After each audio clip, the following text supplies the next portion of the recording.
19 তারিখে ভারতের বিপক্ষে প্রথম টেস্ট ম্যাচ, অথচ বাংলাদেশ ক্রিকেট দল এখনও দেশে। আপনারা জানেন, টেস্ট ক্রিকেটের ইতিহাসে সবচেয়ে সেরা সাফল্যটা এসেছে পাকিস্তানের বিপক্ষে। আমরা 2-0 ব্যবধানে পাকিস্তানকে হারিয়েছি পাকিস্তানের মাটিতে। সেই সাফল্যটা ধরে রাখতে আমাদের সামনে চ্যালেঞ্জ হলো ভারত সফর।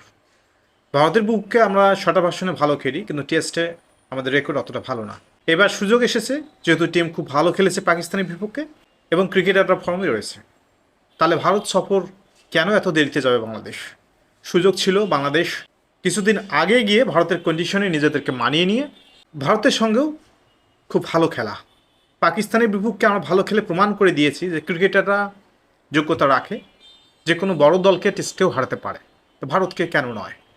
এখন ক্রিকেটাররা যেটা করতেছে, নতুন বাংলাদেশের সরকারের প্রধান উপদেষ্টা এবং ক্রিকেট বোর্ডেও প্রধান উপদেষ্টা এসেছে।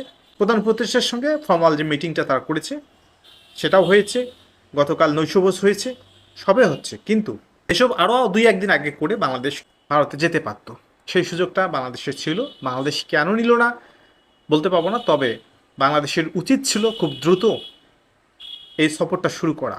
কারণ ভারতের কন্ডিশনের সঙ্গে নিজেদেরকে মানিয়ে নিতে যদি 2-3 দিন আগে বাংলাদেশ যেত, তাহলে তাদের পারফরমেন্স করার বেশি সুবিধা হতো কন্ডিশনের সুযোগ নেওয়ার জন্য। আমি বিশ্বাস করি ভারতের সঙ্গে বাংলাদেশ ভালো খেলবে এবং মুখিয়ে আছে প্লেয়াররা ভারতের সঙ্গে খেলায়।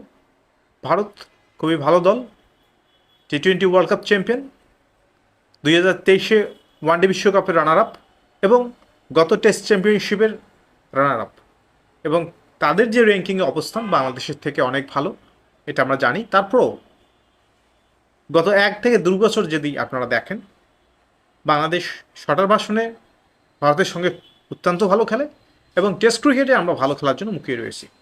তবে আমার খারাপ লেগেছে, বাংলাদেশ যদি সাপোর্ট আর্লি করতো তাহলে কন্ডিশনের সঙ্গে মানিয়ে নেওয়ার জন্য আরও বেশি সময় পেত এবং তখন বাংলাদেশের প্লেয়াররা আরও বেশি সুযোগ পেত কন্ডিশনকে ব্যবহার করার জন্য।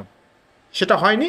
নতুন ক্রিকেট বোর্ড, আমি মনে করি ক্রিকেট বোর্ডের যে যাত্রা শুরু হয়েছে ফারুক আহমেদের হাত ধরে, এই ভুলগুলো ভবিষ্যতে যেন আর না হয়। কারণ ভারত পার্শ্ববর্তী দেশ, খুব দ্রুত যেতে পাবো, এই কারণে কয়েকদিন দেরি গেলাম, বা কিছু প্রোগ্রাম রয়েছে আমাদের, সে কারণে আমরা দেরিতে যাব, এটা কোনো কারণ হতে পারে না।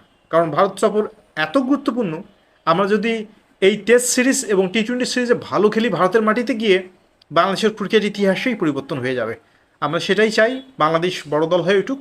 শুধুমাত্র জয় নয়, বাংলাদেশকে বড় দল হয়ে উঠতে হবে। কারণ মনে রাখতে হবে, আমরা গত 24 বছর থেকে টেস্ট ক্রিকেট খেলি।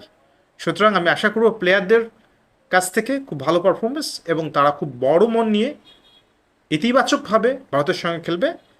এবং আমি বিশ্বাস করি বাংলাদেশ যদি যে খেলাটা পাকিস্তানে দেখিয়েছে, একই ধরনের প্রদর্শনী এবং একই ধরনের খেলা যদি তারা ভারতের সঙ্গে খেলতে পারে, আমরা অবশ্যই জয়লাভ করব এবং সে আশাই ব্যক্ত করতেছি। আমি আরও আশা করতেছি আপনারা আমার চ্যানেলটিকে সাবস্ক্রাইব করে দেবেন। ধন্যবাদ সবাইকে।